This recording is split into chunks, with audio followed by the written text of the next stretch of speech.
শুধু রাফাল বিমান ছাড়া সব নামিয়েছে, যুদ্ধের যা সাজোয়া গাড়ি। বুঝতে পারছেন? এদের মাথায় বিষবৃক্ষ যদি না থাকে, এত ভয় কিসের মানুষকে? তুমি বিজেপিকে জোটানোর জন্য বিজেপি ভ্যানিশ ওয়াশিং মেশিন, তুমি যুদ্ধে সাজোয়া গাড়ি নামিয়েছো। তুমি মিলিটারিদের নিয়েও মিটিং করেছো, ওদের আমরা রেসপেক্ট করি, ওরা দেশ রক্ষা করে পাহারা দেয়। বিএসএফ কে নামিয়েছো, সিআরপিএফ কে নামিয়েছো, সিএপিএফ কে নামিয়েছো, রেল কে নামিয়েছো, অ্যাভিয়েশন কে নামিয়েছো। কাকে নামাওনি? সাজোয়া গাড়ি নিয়ে এসছো। কেন গুলি চালাবে? কি করবে? মানুষ হত্যা করবে? ভোটটা হচ্ছে গণতন্ত্রের উৎসব, ভোটটা মৃত্যুর জায়গা নয়, এটা মাথায় রেখে দিও। যদি কাউকে অন্যায় করে এফআইআর করবেন, পুলিশ যদি এফআইআর না নেয় অনলাইনে পাঠাবেন, অনলাইন যদি না নেয় পোস্ট অফিসে চিঠির মাধ্যমে পাঠাবেন। কি করে পাঠাবেন আপনারা জানেন, দরকার হলে কেউ হাতে গিয়ে জমা দিয়ে আসবে। ছাড়বেন না, এটা মানুষের অধিকারের লড়াই, অস্তিত্বের লড়াই। মাথায় রাখবেন, আজ পর্যন্ত কি ভোটার লিস্ট বের করেছে, কতজনকে ঢুকিয়েছে আমরা এখনো জানি না, কিন্তু কাল যেখানে নির্বাচন আছে সবাইকে বলবো লিস্টটা দেখে নিতে। এবং বিএলওদের বলা হচ্ছে 100 জনের নাম উঠলে 25 জনকে স্লিপ দাও, 75 জনকে দেবে না। আপনারা নিজে ওই ভোটার লিস্টটাকে অ্যাটাচ করুন, করে সাপ্লিমেন্টারি লিস্টকে অ্যাটাচ করুন, করে পার্টির থেকে স্লিপ তার বাড়িতে বাড়িতে পৌঁছে দিন এবং তার আইডেন্টিটি কার্ড নিয়ে এসে যাবে। ওরা আমার সাথে যুদ্ধ করতে চায়, তার থেকে তো বেটার তুমি এটা গুলি চালাও, আমি মরে যাই। তারা আমাকে তোমার লড়তে হবে না। আর লড়াই করার ভয় দেখাচ্ছে সব বাহিনী নিয়ে এসে, কাহানিগুলো বলবো। বচ্চাদের গাছ সব, এত মানুষের ভোট কেটেও লজ্জা করে না। প্রতি বছর 2 কোটি লোকের চাকরি দিয়ে বলেছিল, 12 বছরে 24 কোটি লোকের চাকরি পাওয়ার কথা, একটাও পেয়েছে? পাইনি।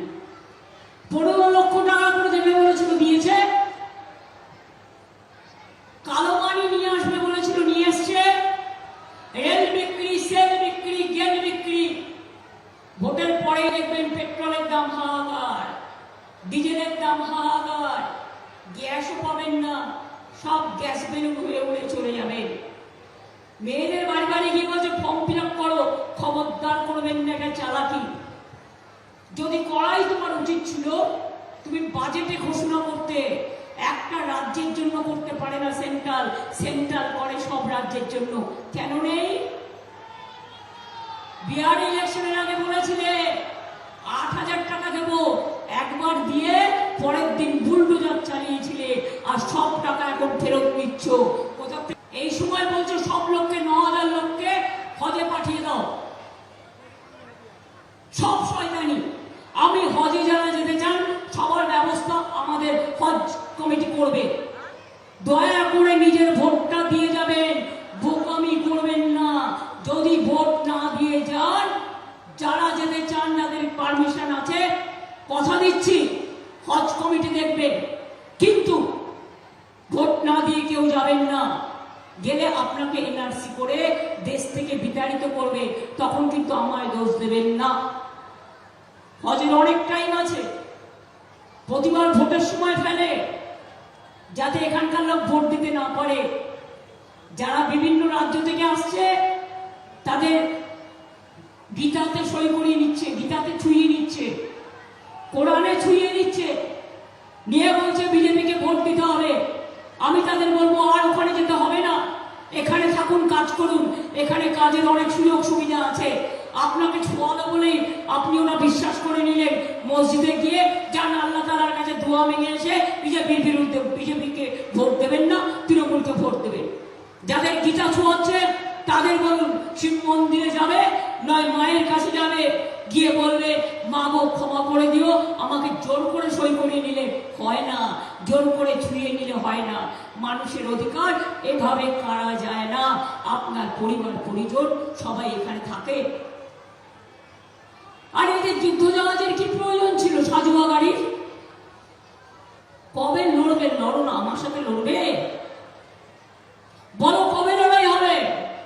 একটা লড়াই হয়ে যাক এই আমডাঙ্গার মাঠে, নিয়ে এসো তোমার সাজুয়া গাড়ি, আমি একা থাকবো, আমি দেখবো তোমার সাজুয়া গাড়ির কত জোর আর আমার মানুষের কত জোর। আমি হিম্মত নিয়ে লড়াই করি, বিজেপির কাছে মাথা নত করি না। আর যারা নির্দলের নামে দাঁড়ায় তাদের কোনো দল নেই, ওগুলো বিজেপির টাকায় চলে, একটি ভোটও দেবেন না। এবারের ভোট মহাযুদ্ধ গণতন্ত্রের, প্রত্যেকটা ভোট গুরুত্বপূর্ণ, না হলে আগামী দিনে এনআরসি করবে। মা বোনেরা, হিন্দু মা বোনেরাও ভুল করবেন না। আসামে এনআরসি করে 19 লক্ষ লোকের নাম বাদ দিয়েছিল, তার মধ্যে কিন্তু 12 লক্ষ হিন্দুদের নাম বাদ দিয়েছিল আর 7 লক্ষ মুসলমানের নাম বাদ দিয়েছিল। ওটা একটা ছোট্ট রাজ্য। তাহলে বুঝতে পারছেন, আমরা যদি না থাকি তাহলে এনআরসি করে 1 কোটি লোককে যদি ভোট থেকে বাদ দিতে পারে, তাহলে এখান থেকে অর্ধেক লোককে তাড়িয়ে দেবে। বলছে বাংলায় ভাষায় কথা বললেই অনুপ্রবেশকারী, পাঞ্জাবি ভাষায় কথা বললে একজন শিখ ভাই আমায় বললেন সেদিনে মিটিংয়ে, তার মানে আমরা কি খালিস্তানি? বাংলায় কথা বললে অনুপ্রবেশকারী আর পাঞ্জাবি ভাষায় কথা বললে খালিস্তানি। আর তোমরা কি তাহলে কেউ কেউ পাকিস্তানি? যখন তুমি সৌদি আরবিয়াতে গিয়ে মুঘল সম্রাটের গলায় কোলাকুলি করো, তখন দেখো না তার সে হিন্দু না মুসলমান? যখন তুমি দুবাই যাও, কোলাকুলি করে একসাথে খাও, তখন দেখো না হিন্দু কিংবা মুসলমান? বিহারে গেলে অত্যাচার করো বাংলার লোকেদের ওপর, ইউপিতে গেলে করো, রাজস্থানে গেলে করো, মধ্যপ্রদেশে গিয়ে করো, উত্তরপ্রদেশে গিয়ে করো। আপনারা কি জানেন মা ভাই বোনেরা, কোনোদিনও শুনেছেন একটা নির্বাচনে লড়তে গেলে দিল্লি থেকে যত ফোর্স সেন্ট্রালে 2 লক্ষ পুলিশ নিয়ে এসছে, আর আমাদের পুলিশরা ওদের সাথী হয়েছে? কারণ আমাকে ওরা এখন চেনে না, ওরা বিজেপিকে চেনে। আমি গতকাল শুনলাম কোলাঘাট থেকে রাস্তা বন্ধ করে দিয়েছে, এমনকি প্রেস যেতে পারছে না, বাইক বন্ধ করে দিয়েছে, রেল বন্ধ করে দিয়েছে, রোড বন্ধ করে দিয়েছে। তাহলে যারা ভোটার তারা যাবে কি করে? যারা বাইরে কাজ করে, কারা এসব করছেন? তারা কি ভুলে গেছেন আগামী দিনে এই বাংলার মাটিতেই আপনাদের কিন্তু কাজটা করতে হবে? আপনাদের আমি ভালোবাসি, সম্মান করি, তাই অ্যালার্ট করব যে আপনারা কারো কথায়, কারো মুখের কথায় নাচবেন না, নিজের বুদ্ধিতে কাজ করুন।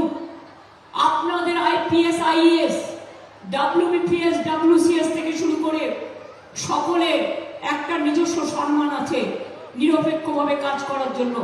নিরপেক্ষতা বজায় রাখুন।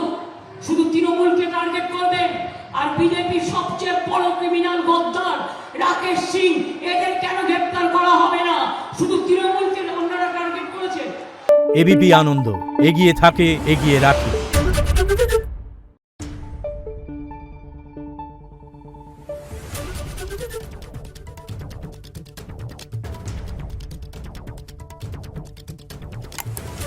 Thank you.